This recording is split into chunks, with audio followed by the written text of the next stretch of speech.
Dziękuję. Thank you so much. Adam, I hope you've said some nice things about me. I'll ask people afterwards. So thank you so much for this invitation. It's a pleasure to be here. Thank you so much to the Project PL Foundation, to Dominique, to Michal, and to all of you for being here today with me. And thank you especially for giving me this opportunity to share with you some thoughts which I consider fundamental about the impact of technology in our lives. If I had to give a one-word conference to describe the technological landscape today in the light of the promises that were formulated to us about 15 to 20 years ago, I think I would choose the word paradox. Paradox when I think of this supposedly social technology that was sold to us a couple of decades ago. And I observe these societies that are more atomized than ever, marked by very high levels of loneliness, as you probably all know, across the globe, and we'll go deeper into this later. Paradox also when I think of all these technologies that were supposedly going to give us some more time and make us save time in our day-to-day. And I don't know how you feel, but at least most polls, most studies shows that people have the feeling of lacking time more now than they used to a decade ago. Paradox also when I think of all these technologies that supposedly free us from all the physical and time constraints in our day-to-day that allow us to, for example, work from anywhere, to shop anything we want 24 hours a day, to access any type of content. And I observe through sociological studies and other sources that this hasn't actually resulted into a deep sense of freedom. And finally, maybe paradox, when I think of all these technologies that are supposedly designed to help us control all the variables that are susceptible to influence our lives or existences, that, for example, invite us to monitor our vital signs, or heart rates, or sleep, thank you, at any time, that also encourages or pushes towards, for example, geolocating our children all the time. That's about 40% of the people in the UK today. I don't know how it is in Poland. Also geolocating your wife in countries such as Saudi Arabia. I know this seems probably in Western countries like a very distant example that doesn't really speak to us, but think about the fact that in many countries, even Western countries, actually a lot of young people, young couples, share constantly their geolocation as a sign supposedly of trust with one another. And paradox because actually, in spite of controlling all those variables, it seems that people are more worried, more anxious than they're ever used to be. So I think I was asked to give a slightly longer than just a one-word conference. I've already exceeded that quote. So let me go a little bit further. I think in this age of deployment and accelerated deployment of AI in our lives that invite us to make a lot of professional, personal, collective, educational choices, we should maybe keep these paradoxes in mind. Because it's as if all these promises I mentioned had been sort of bathed in some sort of illusion that we'd taken at face value. And speaking of illusion, I wanted to share with you this quote by Sherry Turkle, a professor of sociology at the MIT in the United States, that said a few years ago, "This all happened in broad daylight, but we didn't want to look. We've had a love affair with technology that seemed magical to us." And as with a great magic trick, it worked because it kept drawing our attention away from what was happening. And I don't know if you've come across sometimes these analogies between magic, illusionism, and technology. These actually sort of comparisons and metaphors actually speak a lot to me, maybe because I don't know if Adam mentioned this in this introduction, but my first job was to be a magician, and I'm still a magician. So I'm always struck by these analogies. And if you allow me, actually, I wanted to start sharing a little magical experience with you. You know, magicians, we always have a card deck with us, okay? So that's an experience. It's not a magic trick. You know, the difference is that an experience, if it fails, it's the fault of the public. It's not the magician's fault, okay? So bear with me. I'll see if this microphone works. And what I'm going to do is that I'm actually going to go through the public, through you, through the audience. I'm going to stop in front of some of you, and I'm going to ask you to choose a card, but not to do it in the usual way, in which, you know, magicians say, pick up a card, you pick it up with your hands. When I stop before you, maybe those who speak English can raise their hands because it's going to be easier. When I stop before you, I want those people to pick up a card with their mind, taking a sort of mental photography of one of the cards they see at the moment I stop in front of them. And remember very well this card, and don't get, you know, confused between hearts, diamonds, spades, you know, pointy top, and clubs, roundy top, okay? I'm just going to ask somebody before to just check whether, you know, this is a normal deck with a... Maybe it's better because I could have paid you. So no, just tell me if the cards are different. Yeah, you can see the deck, normal deck, okay? Okay, great. So maybe if you speak English, would you be able to raise your hand? Okay, I'm going to see the lady right here. So just take a mental photography of any of the cards you see at this point, okay? Yeah. Okay, great. We're going to continue here, please, sir. I need to say it? Or? No, just don't say it, but just remember a card you see in the deck, okay? Which I saw. Yeah, is that it? Yep. Okay, we're going to continue here. I don't have, you know, accomplices in the audience, but just to make sure. Are you ready? Okay. No, just pick it with your mind. Just take a mental photography. Okay. Yeah? Yes. Okay, great. Maybe a couple more people who speak English, please. Okay. Are you ready? Yeah. Just with your eyes. Okay. Just with your eyes. No, just with your eyes. Okay. No, don't pick it up. Okay, okay. Have you got it in your mind? Okay, okay, great. Come on, just one more person. Yeah? Okay. So I'm going to ask, does anybody want to raise their hand in the meantime? No? Okay. So can you please stand up, the people who've just picked a card?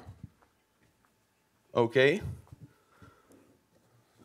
Great, thank you very much. And you're going to look in my direction, and I'm going to try to read what's in your mind.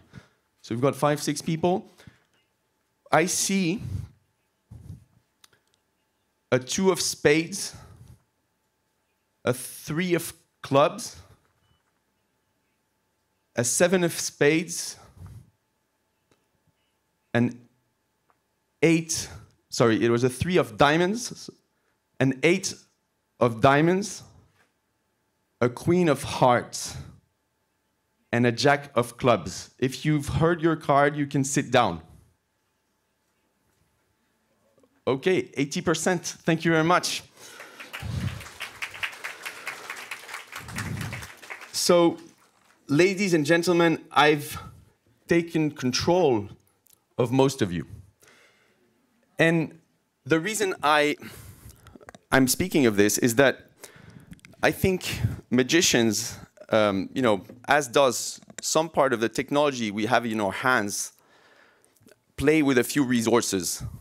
Without revealing great secrets, you know that one of them is that in order to take control of people, us magicians, we control people's attention, right? We're able to have people fix their attention somewhere, a bit as Sherry Turkle said, whereas the trick is operating somewhere else. And of course, that speaks a lot to me when we speak of technology, because as you know, a great part of the digital industry revolves around this attention economy. But there's another point which I think is even more interesting, and is that magicians, we generally condition a lot the audience's choices without them realizing, and are able to influence their choices. And that's also how a great part of the digital industry works. We're always one step ahead, and that enables us to do a lot of things over the audience that they're not aware. Having said that, there are also big differences between the way magicians work and technology works. And of course, one of them is that when you go to a magic show, it's a sort of parenthesis in your life that has a beginning, an end, and the choices you make during that time are actually not relevant to the rest of your life.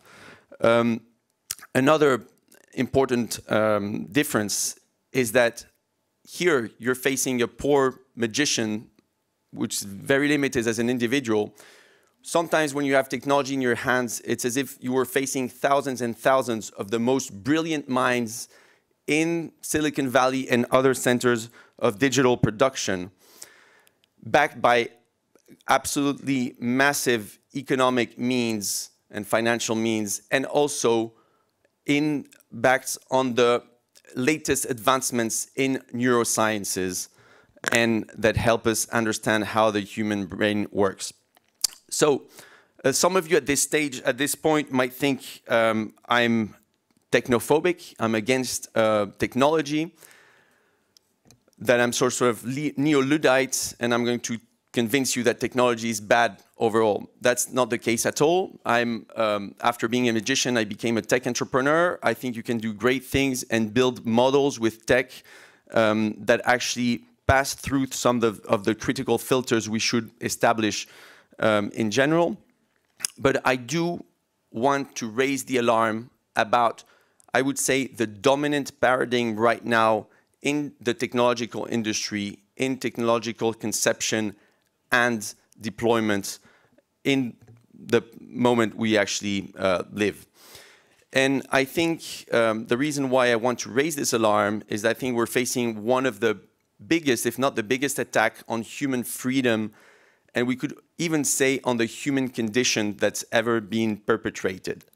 I want to underline the fact that, and I'm going to try to convince you about the fact that the current technological paradigm is very much disaligned with human interest in general. And since I know many of you are parents, are teachers, especially in the context of youth and childhood. Okay, so I'm going to try to go back and forth now in this, the rest of this presentation between some more conceptual parts and some more conceptual or philosophical parts, and some, I would say, more empirical, factual parts. And I think what's interesting, I hope what's going to be interesting, is the dialogue between these two. Sorry, I need to drink. I don't know if this works. Just going to take, yeah, the bottle of water. So let me actually jump directly in the first, into the first thought I wanted to share with you. I'm going to start presenting you a very simple model which I developed called the 3 Ages of Digital Technology, which aims to describe a movement that's happened in the 40, 50 past years in our relationship with digital technology. And this model is based on an analogy with the 3 states of matter, which are, as you know, solid, liquid, and gas. And first, I think we actually went through an age of what I call solid technology. You know that solids have their own shape, their own volume, and it's actually pretty easy for a human to take a solid in one's hand, even if it's too heavy. Humans can control the distance they keep with that solid, right? If you think of the fact of ingesting solids, which is basically eating, it's something that happens 3, maybe 4 times a day. If someone calls you when you're eating, when you're having a meal, and they ask you what you're doing, you're probably going to say, I'm eating, because this defines the moment in which you are.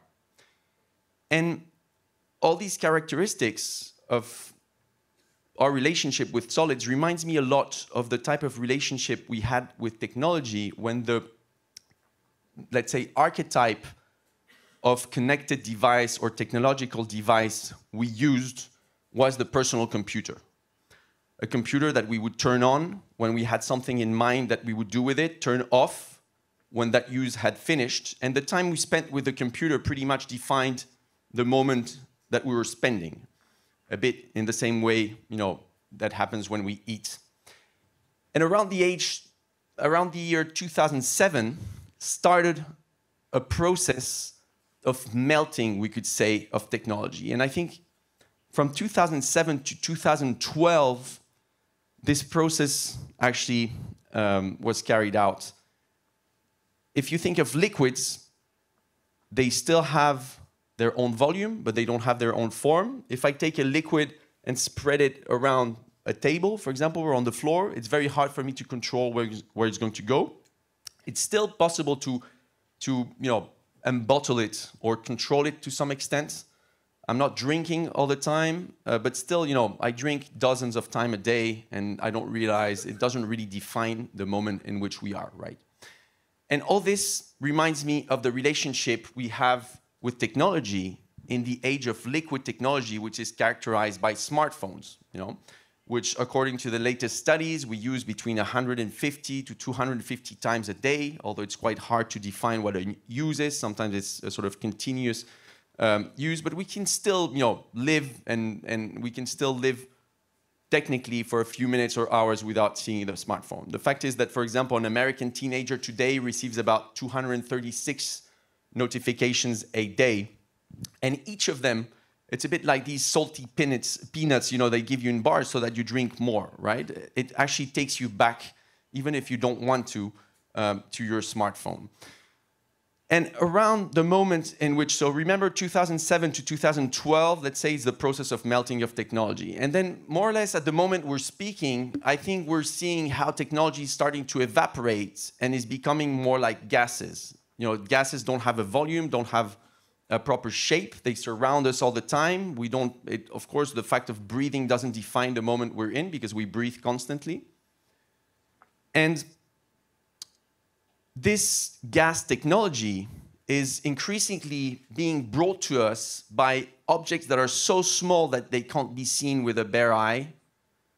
They can be conveyed to us also by these technologies such as smartwatches that actually stick to our body all the time, or by smart speakers, for example, that connect a room that you can't actually see, like a gas, and soon maybe by these sort of implantable technologies that they talk about and that the technology industry promises us.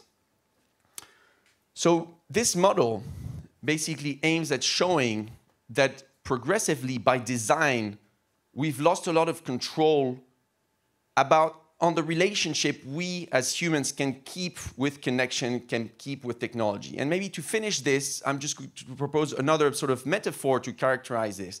I don't know if you noticed, but there used to be a little button in all our devices that suddenly, about 15 to 20 years ago, progressively started to vanish from all our devices. And if it's not vanished, actually, it's become out of use for most of us. That button, I don't know if you remember, was called the off button, okay? I don't know what was the last time you switched off your devices, your phones, but studies shows that we don't anymore, and that everything's done by design so that we don't. So that was the first sort of more conceptual thought I want to share with you. But now I'd like you to forget about technology for 5-10 minutes, and we're going to have a look at a very factual sort of overview of what's happened in most countries in the world, at least in which we have data, in the past 15 years, in this age of liquid, basically, technology, if I retake the model I just introduced to you a few moments ago. And I'm going to show you a lot of data, but I want to insist on the fact that you will see that the moves I'm basically going to share with you and the changes are very abrupt. There's a big geographical uniformity, okay? So it's more like resemblances between countries and regions rather than like specific countries. They're sometimes very shocking. And in the beginning, we're not going to talk about technology. I'm just going to describe what's been going on in our lives. And I'll start with mental health. I don't know how much talk there is about this in Poland, so maybe lots of you are actually very familiar with some of the aspects I want to share with you. First of all, adolescents, teenagers. So there's been basically an increase between 50 and 100% increase in depressions, in feelings such as people saying, I enjoy life as anyone. So the percentage of people who disagree, as you see in the middle, has more or less doubled. Sometimes you see a difference between girls and boys. We'll go into that later. At the moment, girls are actually suffering even more from that move and those changes that basically have happened during the 2010 decade. These problems seems to continue once these young people reach the adult age. Here you can see how anxiety, depressions have more than doubled in that same decade. Then there's actually syndromes or symptoms that are much less spread around, like anorexia, substance abuse, etc., but that still have increased, for example, in the case of anorexia, 100% since 2010. I'm going to change a little bit geographies. I'm French and Spanish, so maybe there will be an overrepresentation of some France and Spain data, but you can see it's more a way to show that it's pretty much the same trends anywhere. You see that in France, 2017, 2021, there's been an increase of 36% in depressions in the general population, but actually much more for young people. You see that plus 80 in young adults. And also in some studies, we see that this is not in the data, but even in ages such as the age between 8 and 12, which traditionally psychiatrists say is an age that was quite preserved from, generally speaking, of course, mental problems or behavioral problems, after the sort of small, young age problems and the teenage. Well, that age also shows, at least in France, I'm thinking of a study of the same sort of massive increases. Suicidal thoughts in the past 12 months, I'm still in France. You can see that in 2010, it was about 11% of the people who had thought of committing suicide in the past 12 months. In 2022, it had gone up to 18. That's Spain, in which you see that there's basically the deaths linked to behavioral or mental health problems have almost doubled between 2006 and 2019. As I said, there's actually more of a unity than of big difference. If you look at the south of Europe, the middle of Europe, the sort of northeast of Europe, we can see basically similar trends. There's, of course, some stats that in some places it actually starts before others, or there's specificities. I'm going to speak about a very, for example, a problem that's particularly big in the United States, which has to do with self-harm, which I think about 40%, according to a study that was published after that study here a few months ago, of girls actually use self-harm as a mental coping mechanism in the US. But as you see, it's basically increased. So it's a very flat, very flat curve until basically 2010, and then it goes times 6 for girls. And sometimes you have the impression that for boys it's much less because they start before, but that's basically only boys. And as you can see, it's about a 4-time increase in that same decade. I think we've also almost gone through this. I think what's quite worrying, even if you go beyond this sort of like purely mental health statistic, is, for example, if you ask girls and boys both in the beginning of 2012, the 2010 decade, if life has a sense, about 1 in 8 young people would say no. And as you see, a decade later, it's actually more than 20% of boys, more than 30% of girls who disagree. Young people in general, this is still in the US, feel basically their life is not worth much. And as you can see, there's a very sharp increase also after a very flat line, if not slight decrease before the 2010s. Notice that now, for the moment, I'm not speaking of technology, I'm just coldly describing what's been happening. And I think one of the major factors that basically spread around the world, and that's basically one of the biggest changes that we've observed in the past decade and a half or so, is the increase of the feeling of loneliness. Here you see a map of Europe in 2016, and you can see how after a few years, actually the feeling of loneliness has increased considerably. And I know that many of you who look at this map right now say, okay, but 2020 was COVID. So if there was a lockdown, of course, people might feel more lonely. But actually, all these trends that I've shown you, I don't know if you remember those stats, but they started really a few years before COVID. And here you can see, for example, how Americans spend their time, whether it's alone, with friends, with their partner. And you can see how basically, if you look at 2013 as a year of reference, there's been this increase, continuous increase. You can see, of course, that in 2020, there's a sort of peak, but you could imagine how this line basically naturally would have otherwise increased like this in any case.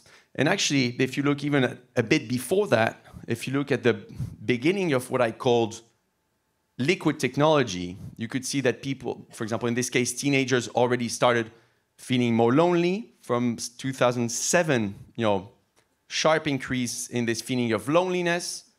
They started hanging out with friends much less.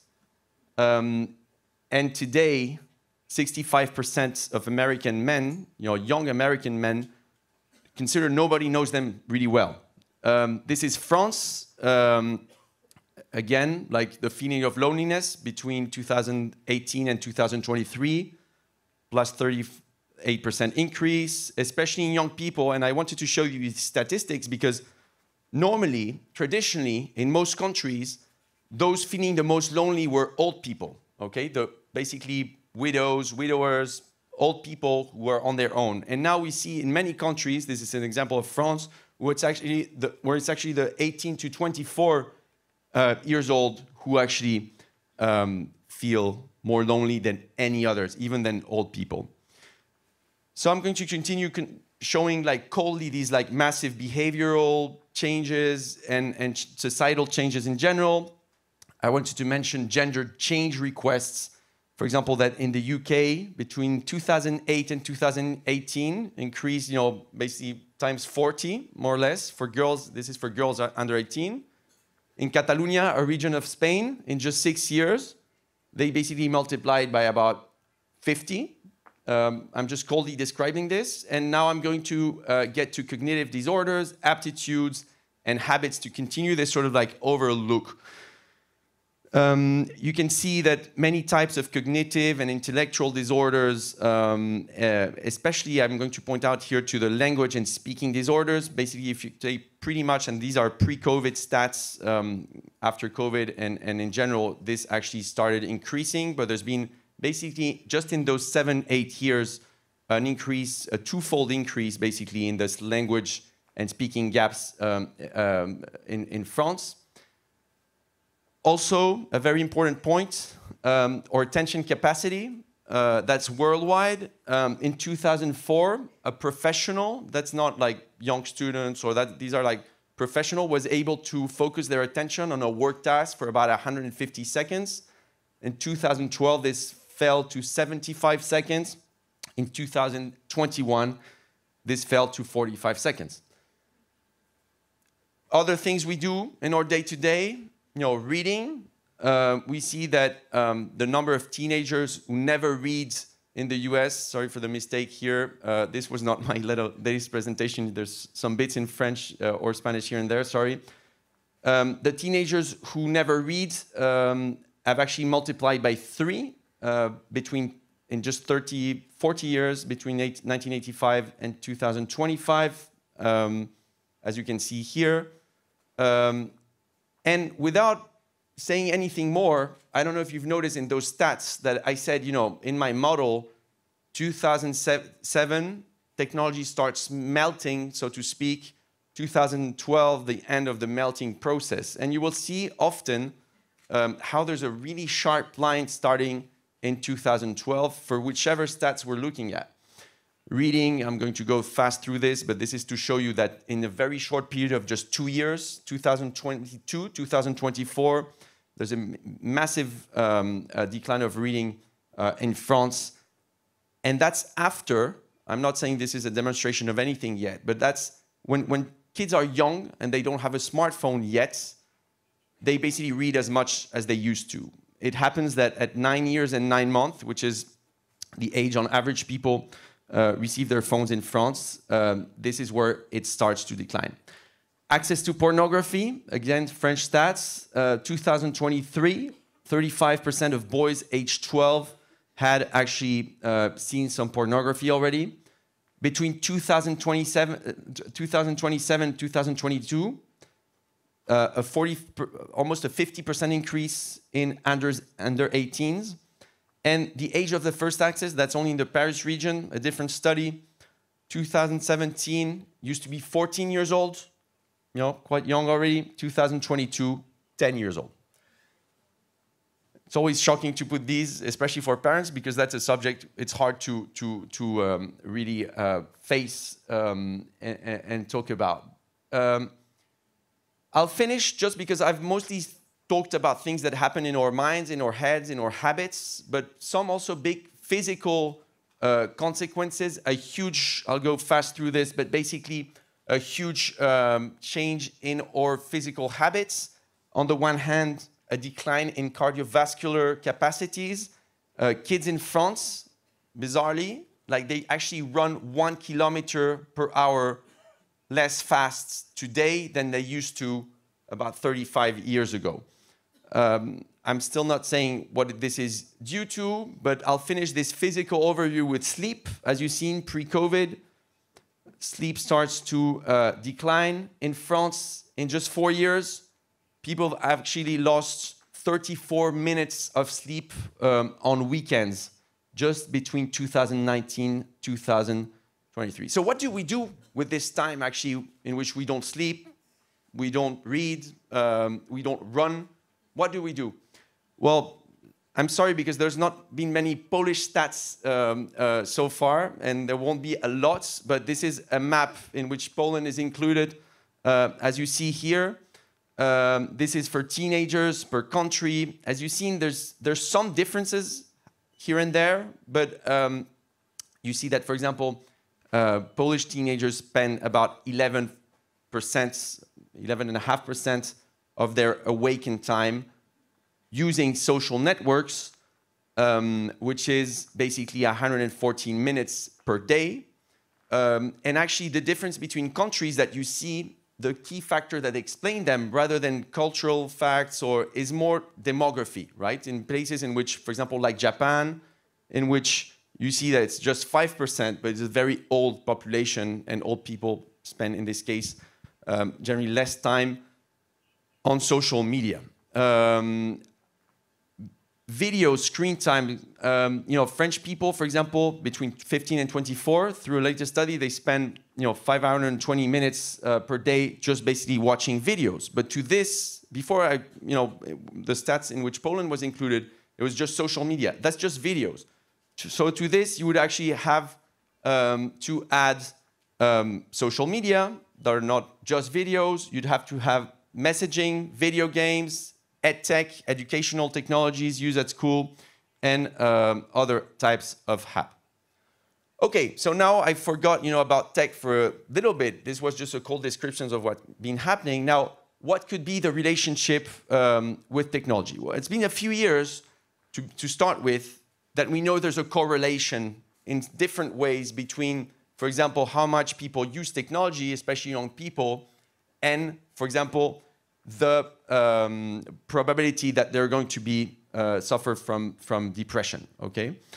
So here on the left, you see the correlation, big correlation between smartphone use. You see, for example, depending of the number of hours a day that someone uses, here it's basically 12% of boys and girls, when they use 2 hours a day, their smartphones, you see this basically 22% more or less when they use it much longer. And that's pretty much in all countries in which we have studies. In the UK, on the right, you can see that there's correlation between social media use and the probability of being depressed is extremely high. That's a different type of correlations. It's studied by an organization called Sapien Labs, and that's worldwide, okay? It's 20,000 people, 27,000 people, and what they did is calculate their mental health quotient based on 47 different factors that describe people's mental health. And in this case, what's interesting, it was young adults. And this correlation is between their mental health quotient and, on the other hand, the age in which below they've received their first smartphone. And you see that, and they control for a lot of factors. I encourage you to go and check out this study. Basically, they see how the age in which young adults had received their own smartphone is one of the best predictors once they reach adulthood to see how much depressed or not they're going to be. And reversely, we'll come back to this graph a bit later, the latest they receive their smartphone, the less they're going to be, the less likely, of course, is going to be that they suffer from a certain number of disease syndromes and mental health problems. Okay, this is correlation. Now, there's a big question in science about, the difference between correlation and causation. We're starting to have some also statistical studies that actually infer that there's actually a causal relationship between both. This is a study that was carried out in Spain, in which basically they correlated the deployment of high-speed internets on the one hand, and this increase in depressions that in Spain, again, started massively in 2012. It's basically a sort of fourfold in depressions in Spain during that period. And what they noticed is in a certain region, for example, in which high-speed internet had been deployed 2 years before, that curve started surging 2 years before, and vice versa. And for technical reasons, you can infer from that type of correlation, a causation relationship. Okay, so normally it's not a very good idea to ask the industry, who has their interest about what they think about this. But in this case, I thought it was interesting to look at a couple of studies that were actually leaked from 2 different companies. We'll start with Meta, it owns Facebook, WhatsApp, and Instagram, of course. This is quite old already. We know that they knew a long time ago already that Instagram, in this case, was basically correlated with people feeling less attractive. Just when they started using Instagram, they acknowledged that Instagram is optimized to intensify social comparison, and we know that comparing yourself to somebody else all the time is something that makes us less happy. In this study, they acknowledge that teenagers state that they feel addicted to Instagram and they would like to spend less time on it, but that they do not have enough control in order to limit their use. And they reproach Instagram for increasing their anxiety and depression levels in all segments. Okay, what about TikTok? TikTok is, I don't know how much it is used in Poland, but globally, the app in which people spend, at least young people spend the largest amounts of time today. Quite interesting piece published by TikTok, well, not published by TikTok, leaked out of TikTok, in which basically they themselves say that compulsive usage of TikTok correlates with a slew of negative mental health effects, offered analytical skills, memory function, contextual thinking, conversational depth, empathy, and increased anxiety again. And altogether with a loss of sense of responsibility in all the areas in your life. That's TikTok who speaks about TikTok, okay? And and also a lack of ability to connect with loved ones. Now, you might say this is actually about compulsive usage. What about non-compulsive usage of TikTok? And that's what's interesting about this document, is that actually TikTok says, okay, we've also calculated how much you're going to have to spend, how much time you're going to have to spend on TikTok to become a compulsive user. And we calculated and we know how much. You have to watch 260 videos and then you become pretty much addicted to TikTok. You might say 260 videos is a lot, but remember TikTok videos last on average 8 seconds. So basically in under 35 minutes, an average user is likely to become addicted to the platform. And that's basically come from TikTok. Who else can we ask? Well, maybe we could ask young people themselves. That's just a difference between 2022 and 2024. 15% increase in the proportion of teens who consider social networks that harm their generation. So it's about half of teens themselves that considered social networks detrimental to their generation. And if you look at those who think it's mostly positive, it's about 11% right now. So I think there's been a huge, conscience that's increased about this phenomenon lately.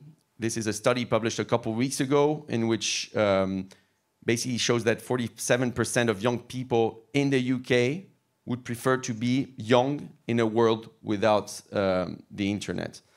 Okay. So basically, just to sum up, massive changes in this era of what I call liquid technology, a bit, big uniformity across the world, depending on countries, even if you see some small differences, and a big correlation to end up with the consumption of digital technology.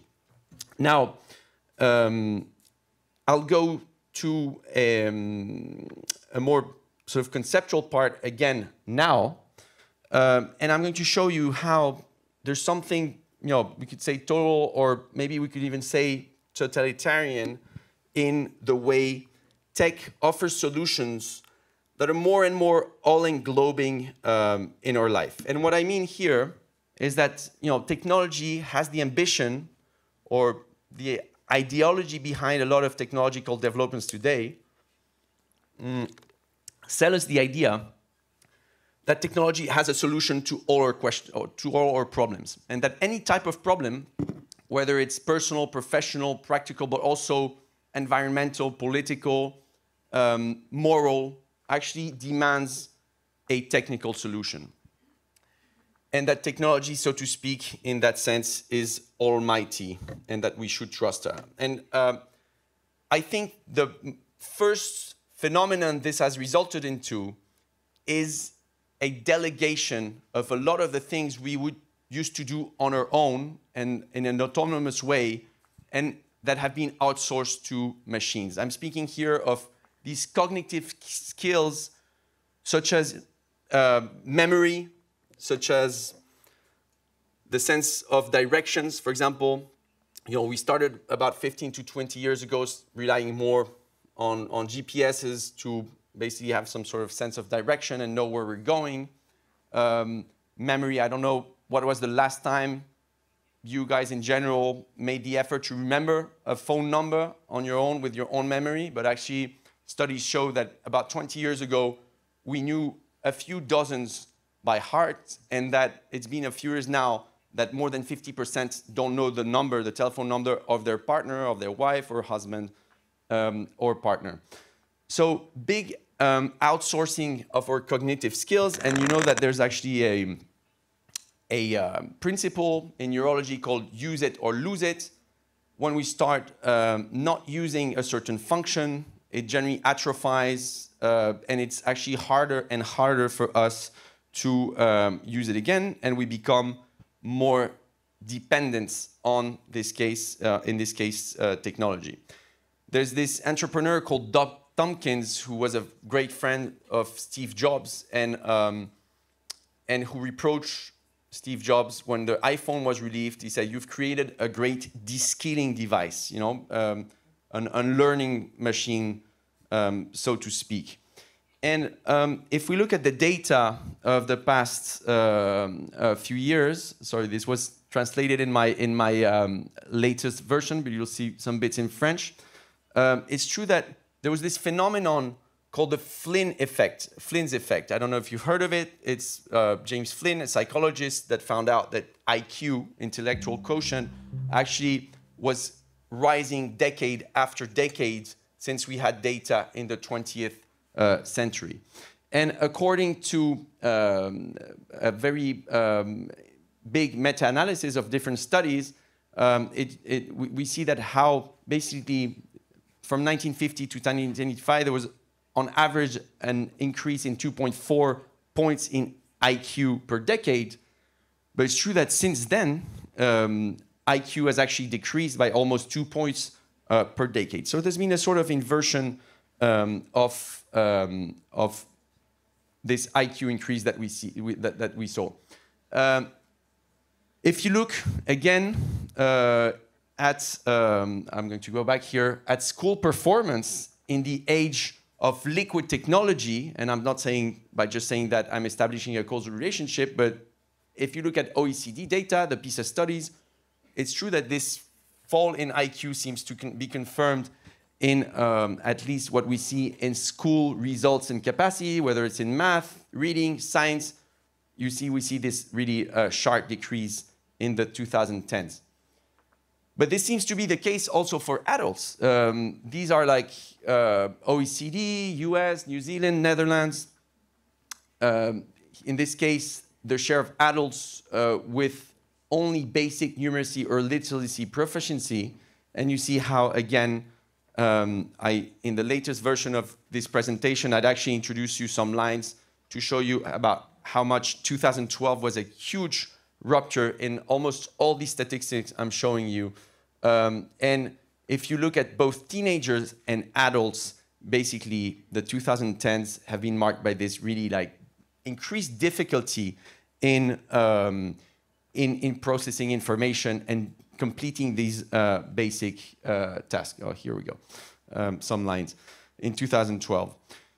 So the question I ask, and this is pretty much pre-AI, right? Or pre-Gen AI, pre-ChatGPT, etc. And so far I've talked to you about this delegation of specific faculties, of memory, of directions, etc. But my question is, how is going to, how is the basically deployment, massive deployment on AI going to impact this? There's this historian of science, George Dyson, who said a few years ago already, what if the costs of thinking machine were the fact that we humans stop thinking? And that's basically the question I'm going to ask you here. And from the little research we've had, this is a study published this year, and you can see that actually Microsoft itself was involved in that study. But their perception of cognitive efforts, and that's not a big surprise, but basically the more people use generative AI, ChatGPT and others, the more they realize they're not basically making these basic skills that we could say constitute our own intelligence work. There's a huge, for example, thing that people start delegating a lot to AI, which is the capacity to summarize, right? To extract the most relevant information of an email, of a study, of a book. And that's the sort of thing we outsource to AI more and more.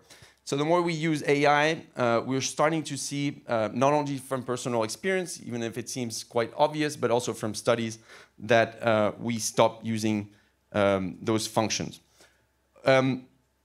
Okay, but there's one thing I'm going to finish with in this little part I'm sharing with you now, which is not only do we delegate or specific functions or thinking in general, but it seems we're invited more and more by the industry to actually delegate our choices. And this in a more and more like broader way. I'm going to give you a quick example. Okay, when Google does advertising, I think it's worth asking yourself why a company that's got 100% pretty much market share does advertising, like what kind of messages they want to forward, because I think everybody here knows Google. This is a campaign that was spread a lot of countries. Here it's in French, in which they asked, this was in the media, but you'll see later there's other versions, you know, what can I do with kids in Paris? Now, everybody knows Google. Why does Google do this? I think Google is pushing us here towards us asking more and more general, transversal questions. It's not like I'm thinking of doing this and that with my kids in Paris, and then I ask Google for opening hours of the museum of whatever. No, I ask Google what to do with my kids. And in that same campaign, Google actually, you'll see that there's a lot of examples that had to do with education, how to be a super dad, how to consume better. So please ask Google about all these things instead of thinking yourself about it. And I think here there's two major risks. To start with, this delegation in this age of increasingly gas technology is becoming more and more automatic. So it's not even sometimes you asking Google, but Google aims at least that what's the company even telling you. I don't know if you know this quote by Eric Schmidt, who used to be the chairman of Google, who said a few years ago, people actually don't really want Google to answer their questions. People actually hope that one day Google will tell us the next thing to do, okay? And we can see that how, you know, with small things such as Google Assistants who tell you what time you have to leave your place, even if you don't ask them. And I think the second risk here is that this becomes something that applies to broader and broader aspects of our lives as our lives rely more and more on a digital matrix, so to speak. And many things that we would not use technology for that now rely on this sort of algorithmic outcome that sometimes is marked by interests that we don't even know about. And I'm going to give you an example, how people meet, again, in this age of liquid technology. See, this is where liquid technology starts, the dotted line, and you see that this is when the lines crossed and people actually met online. More than half of the couples started meeting online. Okay, so this gives us a little idea of, I think, of you know, the sense of the value of freedom for a part of the digital industry. And like to share maybe one more thought before jumping to the last part, which is more about what can we do, which has to do with efficiency. And I think efficiency is one of the main values that technology, that part of the digital industry at least tries to promote. And that per se, of course, is not bad. Aims at making us more efficient. But my question here is, pushed to the climax, is that a threat to humans? And how much room there is for humans in a world where machines basically do everything better than them? Are they condemned to be judged obsolete? Or should we maybe refuse this paradigm of efficiency above everything? And the reason I'm asking this question is I think that really there's an effort in a big part of the industry to tell us that we humans are not very useful anymore. You know, Harari, you all know Harari, I'm sure you all know him, spoke a few years ago about the emergence of a useless class. People will never be able to find a job anymore just because AI will have displaced them.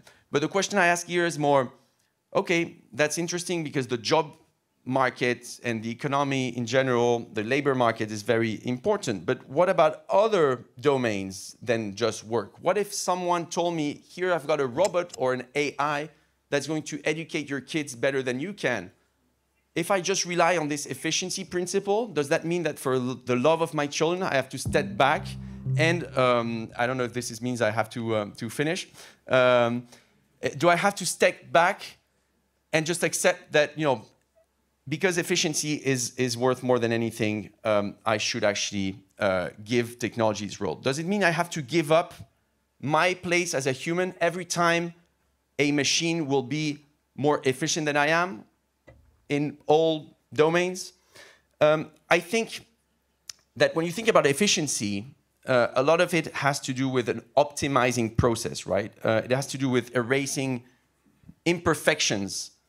And the problem I think I'm trying to underline here is that we humans are very imperfect. You probably know this quote by Stephen Hawking, the great astrophysician, that used to say, without imperfection, neither you nor I would exist. So if we start erasing all these imperfections that are basically part of us, are we not erasing some part of our own humanity? And efficiency is also basically something that optimizes, so to speak, a way to reach an objective, right? So I'll take an example that you probably all know, a Google map or any type of similar platform. Basically, you're asking that platform how to get from point A to point B in the fastest way. But the platform doesn't really care, or the algorithm doesn't really care about what there is between point A and point B. The sole objective is to reach point B. And by applying the sort of like Google Map logic to an increased part of our lives, I think we're basically risking to miss the way between A and B in all these aspects of life. Can we, for example, summarize a whole school journey, a whole school education from when you're 6 or 5 or 6 to 18, just looking at the grade you get at your final school exam? Is that enough to describe all this period of time? Can we sum up a hike with friends just based on the speed at which you went? I'm not sure. And here, just to speak about AI a little bit, which I know that everybody is thinking about, I think that AI exacerbates all these dilemmas, because AI basically makes it sometimes even harder to resist this search, this quest of efficiency above any other consideration. And especially, AI pushes us a lot of the time towards the satisfaction of our very short-term desires and interests, to the detriment, I think, in some cases, especially in educational context, of our long-term interest. I'll take an example, which has to do with learning a language, okay? How long does it take to learn a foreign language? Depends on of course, on many factors, but let's say, 6, 7, 8, 10 years, in which you have to study during 4 or 5 hours a week at least. Maybe you're going to spend some time in that foreign country. Okay, so compare all this effort, all this cost, all these years with clicking on a button. In terms of efficiency, how does that compare? Well, of course, the satisfaction of my short-term interests, if I would like to speak to some of you in Polish now, would be pressing the button. Now they're promising us even some VR, some virtual reality glasses that, coupled with a sort of ear pod, would enable us to watch the person speaking in our own language, moving its lips, that would actually imitate the move of the lips in your own language. So you could say that's fantastic. But of course, I think learning a language or any learning process cannot be reduced to its utilitarian outcome. And that learning a language is actually, first of all, making an effort per se that's going to build, whether it's a child, an adult, a teenager. So the learning process itself has some value. And then in that case, in the case of a language, it's also trying to encounter the alterity, trying to understand how people from a different culture think. It's an opportunity to travel, to meet some people and understand how they're different than maybe we are. And I think what I want to show by this is that a lot of the technology that assists us in increased parts of our lives actually don't understand these very futile, so to speak, human considerations, such as the seeking sense in our lives, freedom, the pursuit of a happiness that's not based on material things, or deep relationships between individuals built over time. And there's a hyper-rationalization of all these facets of our life, whether it's our daily lives, whether it's cities, whether it's social relationship, that risk to dehumanize all these facets of our existence. And I think basically, to finish this point, often we don't really even realize, because it's something progressive, but more and more humans are kicked out of the equation. We used to have human-human interactions that in many cases become human-machine interactions and that often end up being machines-machines interactions. And we don't really notice this, but I'll give you a couple of examples. In the educational context, for example, there's more and more children who are tempted to use ChatGPT and other tools to do their homework. But on the other hand, there's professors, teachers who actually use AI to correct the copies. So this is a case in which you would have a pupil, a student, doing his work on his own and being corrected and marked by a teacher, by another human. And then suddenly you have two AIs basically talking to each other.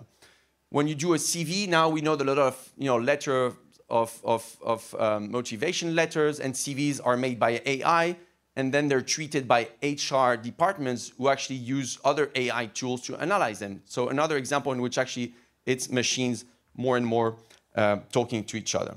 And what I want to say here is basically that more and more we notice if we use technology in an indiscriminate way, and if we accept to give technology a power that's comparatively to humans proportional to its computing power, then we could expect a world in which we are totally submissive to this technological logic. And there's been an inversion of the logic that basically says that technology should be at our service. And without realizing, we become at the service of technology.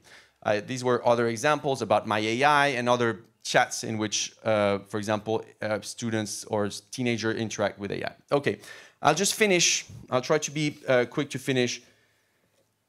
About what can we do, I think the first thing, of course, I cannot in 5 minutes give a full answer to all the problems I've stated.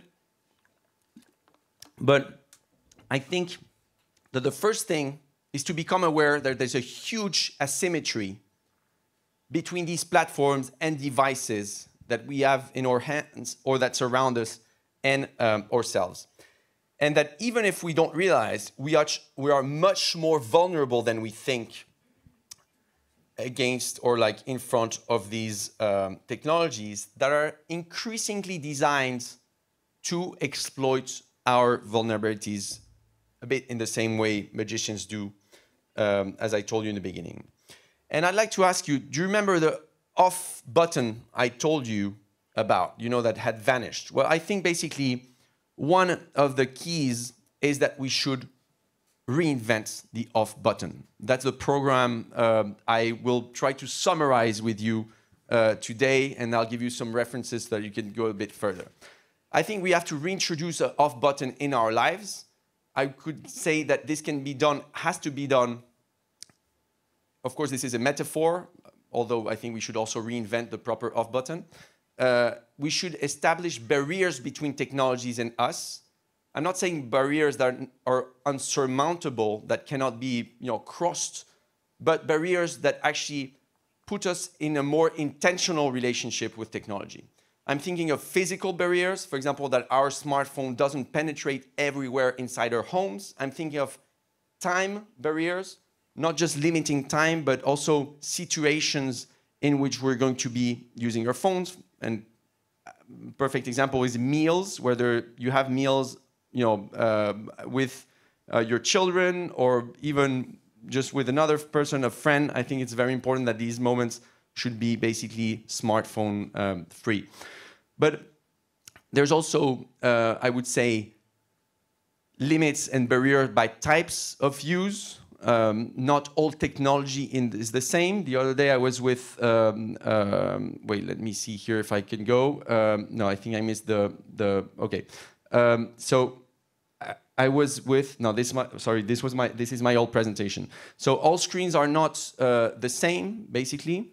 There's, so to speak, good screen time and bad screen time.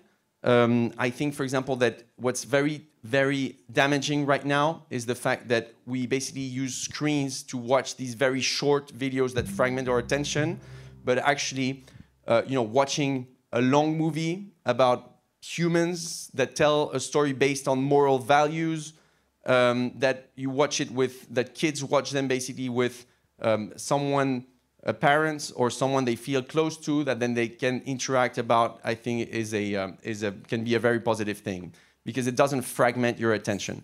And of course, barriers by age. And I think that a key thing here is to basically delay the age in which we give a smartphone to our kids. Let's see if I fall on my kids. I was going to show you that this is what basically people do in Silicon Valley. You all know the examples of Steve Jobs, of Bill Gates, etc., that basically even oblige their nannies to sign contracts to make sure that they're not going to show the phone to their kids. But reinventing the off button is great at the individual level, but I think we should also do it politically and establish some regulation in order to make sure that technology doesn't kill our freedom. Personally, I'm not a regulation fan per se. It's not that I wake up every morning saying, okay, we should regulate something else. But I think that when we face technologies that are actually designed to annihilate our own freedom, to destroy our own freedom and control us, there should be much more controlled. In which ways? Essentially, in 2 or 3 ways. I think technologies should be much more regulated in their own design and conception. So there's actually industries such as the game industry, the gambling industry, the food industry, the pharma industry that are much, much more regulated in their conception than the tech industry right now. And also I think that some markets in which technology operates today should be not even regulated, but in certain cases banned. I'll take this example from Shoshana Zuboff, who's a professor at the Harvard Business School, which is not, a temple of communism in the world. And Shoshana Zuboff says we should actually ban this market in which companies such as Meta or Google operate, which is a market in which what is sold and bought is basically little pieces of predictions about our future actions that enable other companies, third parties to control basically or choices and what we are. And the third type of regulation, of course, is going back to what I was saying, a regulation by age of access. Okay, so individual level, political level, but isn't there something else? I think that what's very important is basically, before waiting that politics solves all our problems, is that the civil society, out of any political ideology, actually coordinates to establish some important advancements. And I will finish this part speaking about this movement I've started, which is called the OFF movement, based on the OFF manifesto. I won't have time to go into many details, but this is a totally apolitical movement of the civil society that tries to basically reinvent the OFF movement at the collective level. There's many things, such as, for example, delaying the smartphone after a certain age, that are very hard to do individually, that we can wait for authorities to establish some bans, etc. But maybe before that, let's coordinate and do that together. And I will share with you, that's almost the end, just a short video of the OFF movement. Here you go, if it actually works.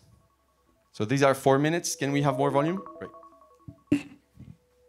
I know at what time you wake up, what you eat for breakfast, which school your kids go to, how many steps you walk each day. I know where you work, where you go to the gym. I know you visit your therapist once a week. I know the temperature in your living room and which aisle you shop at the supermarket. You can't hide your obsessions, your relationships, your vices, or most of your thoughts. I sense your tremors. I'll know that you suffer from Parkinson's or have cancer even before your doctor does. I know more about you than your partner or your friends. It's easy for me to hook you for 5 hours a day and make sure you really never go away. At this rate, we'll spend 22 years of your life together. It began when you were little, and I'll be there for you for your whole life. I know it's hard for you to stay focused. You're sleeping worse. That you feel lonelier even when your family or friends are around. Is it me who makes you sad, anxious, empty? Now you need me for everything. It's hard for you to even think. You cannot eat, shop, or live without me. But you're not the only one I've taken control of. More and more things that surround you now rely on me too. And I know how to exploit vulnerabilities wherever they are. You think I'm in the cloud, and you forget that I'm made of plastic, glass, metals, and carbon. The closer I follow you, the more you feel lost. But don't worry, I'll help you make all your decisions. Facebook is an idealistic and optimistic company. And I'll introduce you to some good friends who know how to use me wonderfully. No matter where you live, I'll help keep you on the right track. You're shaken by events abroad, once thought irrelevant. But without you realizing it, I'm getting closer and closer to you.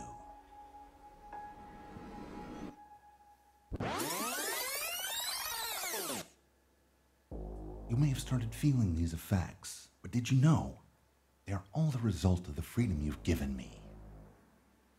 In the beginning, you started using me. Now, I'm using you.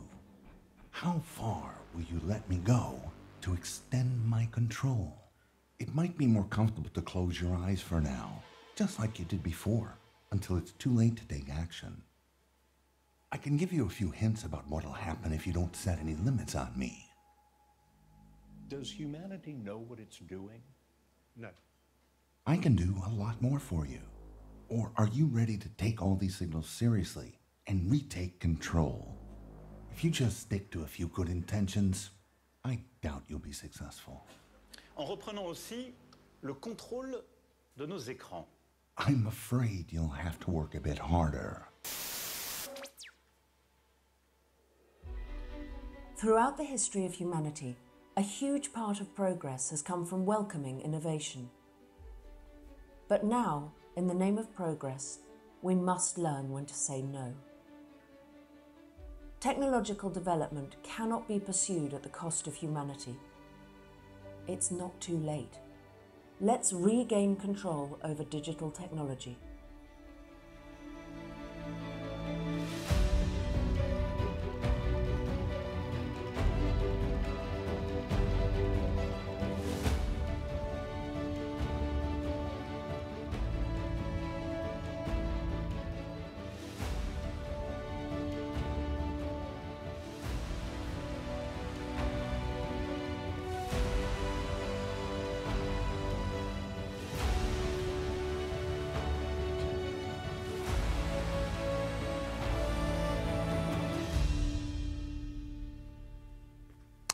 Thank you very much. So I only invite you to go and visit the OFF website, which will appear at the end. Thank you so much. Just to finish, one maybe last thought. I'll go quickly through that.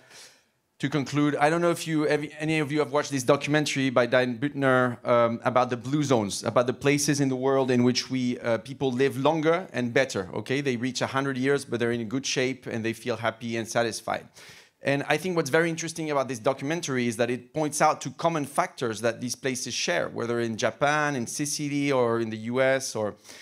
And I think there's three important factors that are common to all these places, it seems. One of them is that people actually are very social. The conditions actually pushes them towards socializing, establishing deep relationships with each other. A second part is that they're not sedentary. They actually move a lot, okay? So it's generally places, for example, in the mountains, which, if a granny has to go and buy her loaf of bread, she has to walk a semi-marathon, so to speak. Like it pushes you towards action.